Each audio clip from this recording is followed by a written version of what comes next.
I think we just called in every Aboriginal from Uluru. Uluru. And in case you don't know what that is, there's a giant holy like rock plateau looking thing out in Australia.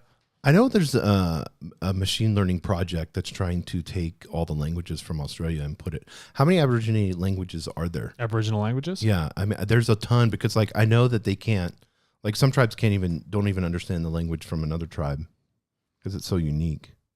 363 yeah, languages. That's what I thought. Yeah, it was 363 languages belonging to 28 families.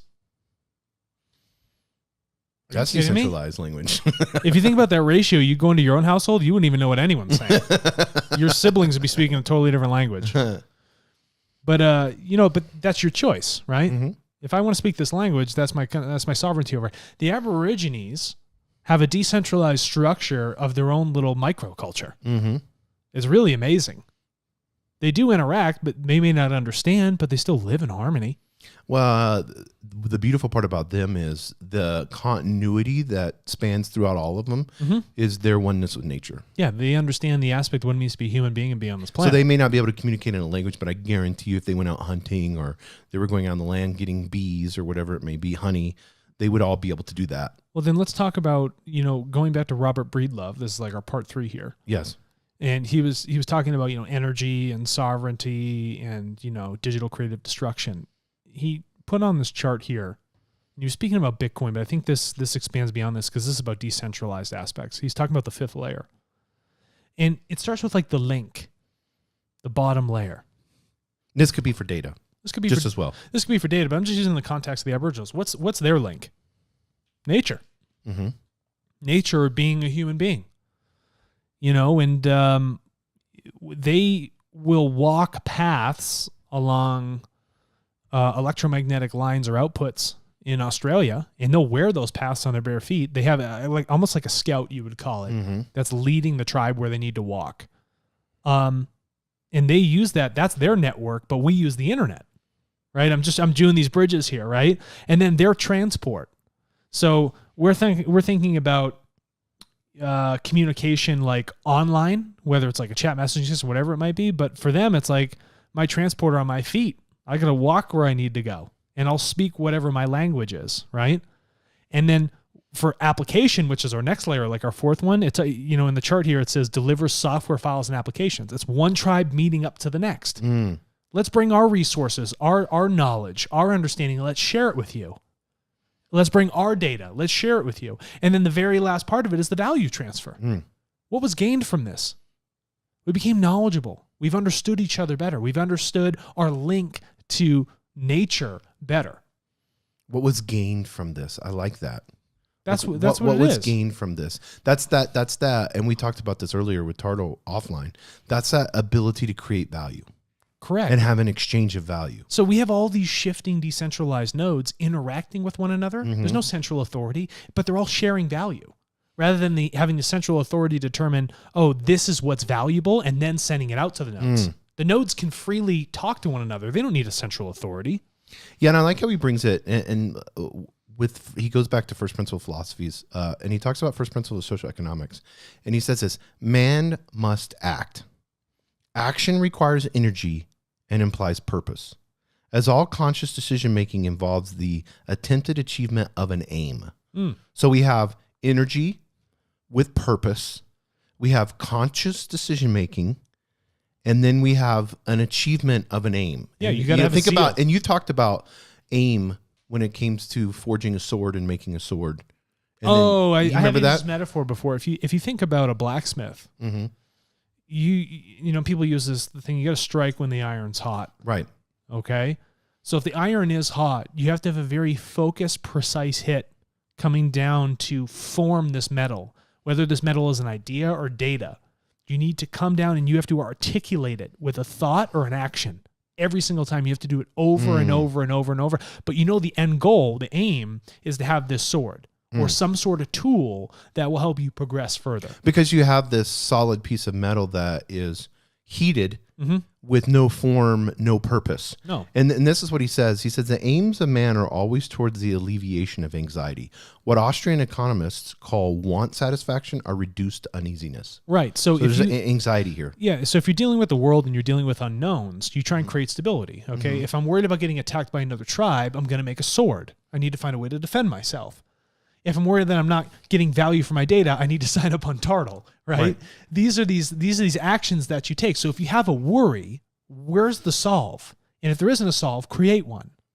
Lucky for you, we have a data solve that's done. But through technology and through efficiency, you've created a tool. The blacksmith has created a tool that can be used for further progress. Yeah, for further progress. I mean, it's war, which is horrific, but that is progress for mankind. But when you decrease more risks, you can focus on what the end goal is without more externalities that could actually hinder the evolution towards that goal. Yeah, and he said mankind is the dominant species on Earth because he uses technologies and organizational systems to channel energy across space-time with more intelligence and towards more profound purposes than any other animal. But yeah, it's because the animals don't use the internet. Yeah, and he said our higher aims require unless the channeling. You're on QAnon. Yeah, we don't want to go there. Great documentary on HBO Cinemax going through that. Our higher aims require the channeling of energy at larger spatial temporal scales with more sophistication and with greater precision. In case anyone doesn't know, temporal just means time. Yeah. So bigger space-time scales. So the amount of time it takes to get somewhere and across what expanse does that take? Tools amplify the force of our work efforts. Yeah. Increasing the ratio of outcomes to energy expended. So we need to stop here for a second because this is important. Let's hold up. Let's go back to our blacksmith anvil thing. I got a hot piece of iron. I can smash it with a rock, which is some oblong shape, and I hit it up there. Or I can use my hand, burn my hand up, right? It's not really efficient. But what happens when I create a hammer? Now I have a tool that has a much more effective purpose, more so than just some big oblong rock that had weight. You have a tool creating a tool. I have a tool creating a tool. And then what happens is you start to engineer more tools to create other tools. We won't get into that. Yeah. It's tooling and retooling. Yeah, it's what you do is you create a fractal of efficiencies, right? And then one thing can specialize to another, and that allows for the advancement of these tools. And then through that, it allows you to get to that whatever the end goal is quicker. You're engineering yourself towards a faster evolution towards that end goal. Whether you're using it with a decentralized currency, whether you're doing it with a decentralized marketplace that allows people to empower themselves on their data, whether you're doing it, I don't know, with a blacksmith with the sword. The better the tool, the quicker you get to that end goal. Maybe I want to produce 1,000 swords. So I'm going to start with a hammer. And then I'm going to start with a pneumatic hammer. And then I'm going to start with 30 pneumatic hammers. And then I'm going to have a thing that just presses the metal out in one hit.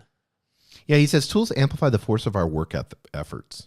Yeah. So whenever we look at TARTLE as a tool for this free marketplace of exchange of data for sellers and buyers, whenever we amplify the force of our work efforts, let's say we have all the planet, 7 billion people on TARTLE, and there's this exchange that's going on. Well, you got to amplify. How do you amplify? Yeah, we've amplified efforts. How do you amplify the efforts? I put all this work into filling out my social media data, right? On Facebook or whatever your system might be. Okay, you put all the effort in there, but it hasn't helped you towards your end goal of actually creating value, right? So I go on TARTLE, this new tool that's going to amplify all the previous work I did so that I can capture value from it. Does that make sense? Yes, that makes sense, yes. That's how that works. 1, 2, 3, boom. It's a 3-step, triple step of Vishnu. He talks about socioeconomic organizations. I love how he says this. He says, like capitalism, socialism, and now sovereignism. So he's like, we've moved past socialism, we've moved past capitalism. Let's get into sovereignism in the sense of, and we look at it as data sovereignism, like ownership of data. Yeah, of course. And as an individual with the responsibility where that goes. Key word, boom, right there. You can't have sovereignism if you don't take responsibility. Yes. That's it. You can't be sovereign on this planet if we don't take responsibility for the health of the planet. Well, that's what he said. He said, let us engage in concentrated action to immensify collective output through the concentration.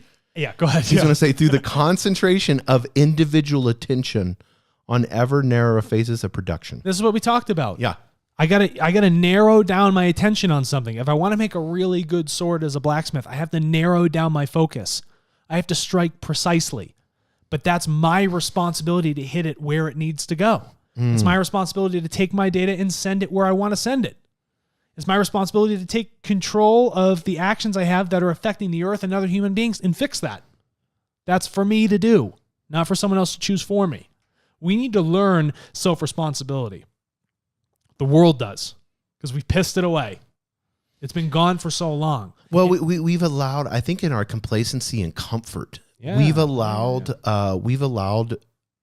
these organizations, whether they're governments or whether they're corporations, to come in and say, because they, and he talks about this, these organizations, whether they're governments or whether they're tools.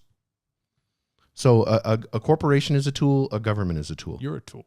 Yeah, I'm a tool. Yeah, there's a great band called Tool. I love them. Good band, yeah. But they were '90s, right? Wasn't it? Good drumming. Yeah. Oh, yeah. And so, whenever we look at these tools, they're tools that we, as humanity, get to wield. If we're thinking of a sword, but we hold the sword and we wield it. What we have done is we've allowed them to create a tool within a tool, and then they've created the sword, and then they said, "Hey, stay in your home. Don't come to battle. We'll do that for you." Yeah, that's what. When it's our responsibility to go to the battle. Yeah, it's listen, you've created that issue. Don't pass it off, because the second you do that, you're giving control to everybody else. TARTLE elevates data out of its archaic realms. It helps. TARTLE helps give data the next step in its evolution. It helps human beings give them the next step in their sovereignty about what they are creating and tracking that. It gives us the natural progression of realizing the cause and effect of our actions and interactions. Yeah, I'm not into hydroelectric dams, but he uses this as a good metaphor. I'm from Washington State, so I've seen what they've done with salmon species and stuff like that. But he says the hydroelectric dam and the nation state have this in common. They are both intelligently designed reservoirs and allocations of energy. The dam for hydraulic energy of water, and the nation state for the metabolic, political, and productive energy of populations. Of course. Why do you think all the earliest civilizations built themselves on water? They understood what the energy was. They were. There's a specific word for this. Herodotus wrote this in the Histoires, but it's a something where the largest groups focused on the power of water and then tuned that energy into allowing the growth of those civilizations or cities. Does that make sense? Well, yeah. I mean, water is the most powerful thing that we could ever. But they realized that. I mean, you can't go without water for how many days? 3? I don't know. I think it's 3. You can go without food for months. You know, they have some data on some people that don't drink any water and live for a long time. There's got to be some form that they're getting some type of water. No, they're not. Yeah, that's what they. Because we're basically, you've talked about this before. We're like little conscious fish bowls. Yeah. Because we're made out of how many? 70-80% water. Yeah, we're about the same ratio as Earth. But he says we're going to get real philosophical here, so be patient with us if you guys aren't into this. But this is so cool. He says both at least temporarily harness and channel the entropic onslaught of ecological and human nature. But energy allows us to deal with chaos, right? Okay. So the more energy we have to create tools to help refine that chaos would be to our benefit. Yeah, and he says, but in the end, both give way to the decentralizing tendencies, the very nature they seek to contain. Yeah, could you imagine? Think about this. Imagine if the government was trying to stop the chaos that every individual creates. It's a very inefficient way of doing things. Or a corporation. It's better for an individual to deal with their own chaos. Because then if everyone's taking responsibility for their own actions, then things would stabilize quite nicely. Rather than one person trying to do it and then create a model for everybody, why doesn't everyone just work with their own best model? Well, if we would go back to nature and look at this, and he says this, water always flows to the lowest places. And people always self-organize in ways that most favor their economic interests. We're naturally efficient in things that we want. That's why we're magnetically attracted to specific things. There's no difference. So as we look at this hydroelectric dam, as we look at these organizations, as we're looking at these tools, I want to, in this episode, when we look at a decentralized system, and I love what he said here, water always flows to the lowest places. You know, if there's a crack in that dam, it's going to find it. It's going to find the efficiency. Yeah, it's going to find the efficiency and move in that direction. When we look at TARTLE's marketplace, and we look at how efficient it is in this, and I can't even tell you how efficient it is. Yeah, but it is so funny because when you explain it to people, they're like, "That's so simple. Why haven't?" You know, and it's like, why hasn't somebody else thought of this? Well, we asked the same question, and that's why we did it. And if no one was doing it, well, somebody's got to do it, right? So whenever you look at, we look at economic interests, we look at water flowing to the lowest places, the statement here, and we look at TARTLE in and of itself. Why is this data marketplace so essential to humanity? Why? Because it allows for that efficiency, that gravity to pull us all together, magnetically pull buyer and seller together, party A, party B, and to collect our information, our energy in a place where we can easily share in that resource. But there has to be trust involved. Of course. There's a betterment of humanity involved. There's this ability for both parties to be respectful of each other. Well, yeah, listen, if you are being disrespectful, right? Say you're a buyer and you're being disrespectful, people can block you. Mm-hmm. You won't be able to buy any data. Well, they have. And vice versa. If you're lying on your data, you're literally lying about stuff and you're trying to like cheat people out of like their money, a buyer can block you. Mm-hmm. You're disincentivized to lie on the platform. Yes. For stuff that is self-input. Outside of API calls that happen from other third parties, you're disincentivized to lie for things you're putting in yourself. You got to strike balance. You got to you have to foster a culture and a group of like unified truth for everybody, for both parties. And that you're fostering that respect between both. I understand you're willing to pay me. Well, then I'm willing to be extremely truthful. Well, philosophically, that's why a free market works. That's I because kept it free. Allows because it allows people. It shows that weakness, that crack, because it's going to flow in that direction of that weakness. So whenever if you have a seller or buyer that's being dishonest, you're going to see skewed data from that person. Yeah. You know what I mean? So if Patagonia goes on and they want to purchase data, from us, I would love that. Yeah, they're a great company. I would love that. But they purchase data from us, and then they have this outlier of this user, that's being just stupid and saying, I'm anti, climate stability and all this stuff. Then why would they want to purchase data from that person? Yeah. I mean, the marketplace corrects itself. Correct. Or people are filling out stuff they have no interest in. They're just filling out nonsense. Bye. They'll never buy from you again. It's your loss to lie. It's a free market. People will be like, we're not going to buy from you. And they have that option. But I mean, as he talks about, when he talks about humanity, it is in their best interest in an economic standpoint. It's in their favor, to be honest. The TARTLE's marketplace has created that. It's in your favor, to be honest, because you're going to get paid for your data as an individual. Yes. In how you, and those quirkinesses about you as a person are what companies want to purchase. They want to know the quirkiness. Yes. They want to know what makes you you. Patagonia wants to know, do you buy just our brand? Do you buy North Face and our brand? Do you buy all these other brands? Do you go to REI? Why? Why? They want to know all of that. Tell me the why. That's what they're curious about. Yes. If you don't speak the truth, you hinder your evolution, you hinder the person you interacts with evolution, and everybody else they interact with too. Lying slows our growth as a species. Wake up. There's no good in it because it made it feel, you didn't want to like take the risk or you're uncomfortable about it. Every time you lie, you damage yourself and others. That's a problem. It's not beneficial to anybody. Yeah, and Robert Breedlove, we said, of course, we'd love to have him on the podcast, but I'd love to have these. You've read a lot of books on it. These Austrian, we've reached out to a few of them, but these economists, love to have them on. I would like to know philosophically more about free market and their view on that, because I think it just aligns so well with TARTLE. Yeah, I'd have to sit here with a bucket of popcorn. I'd like enjoy it so much. And our subscribers on YouTube has gone through the roof here recently, people, and we thank you for subscribing. What is the easiest way to, if somebody wants to be a data champion, what is the easiest way for them to do that? They go to tartle.co. We also bought just about every typo for how you would spell it.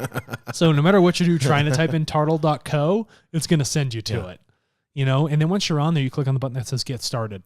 And we will walk you through transparently every part of the process. We are setting the bar for respecting you as a human being and respecting your data and your rights. Okay? So go to tartle.co and click on get started.